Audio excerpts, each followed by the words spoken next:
Hello and welcome to Question Time. I have a feeling I've heard that somewhere before. Other people have dabbled with this format, but this is a first for Estates Gazette, and I'm delighted that we're starting this series of regional events here in the Northwest.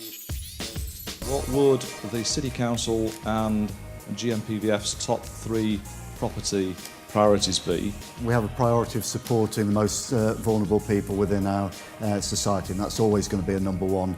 Do you think that the artifice of the difference between Manchester and Salford should now be dropped? You know, as a Scotsman moving down here, I see the difference. I just wondered whether the panel thought whether we're currently seeing a brain drain of young property talent going down to London at the moment. And I'd say no, quite the opposite, actually. Generally, people work a little bit harder in London. I think the Northwest and anywhere outside London, we're a bit more numbed. We don't react as quickly. Are the banks really open for business? So banks are open. Commercially, you can get 55–60% LTV. Well, that was no different to when I started out.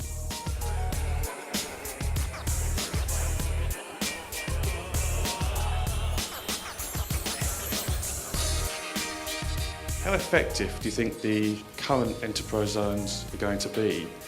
I don't think that we've quite appreciated yet just what the scale of the uplift will be from the enterprise zones. I'm wondering what mechanisms, if any, are in place to try and ensure future development, particularly in Birmingham city centre, for example, are going to be of an acceptable architectural quality.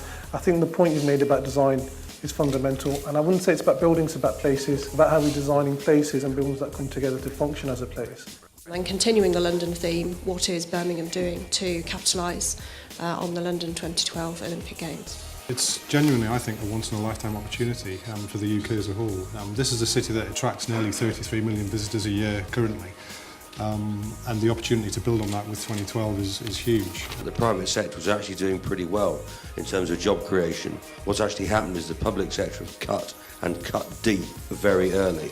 Thank you all for your contributions and participation this morning. Question Time will be back in the new year in Bristol, in Glasgow and in London, so please do tell your family, friends and colleagues. But please join me in thanking our panellists this morning.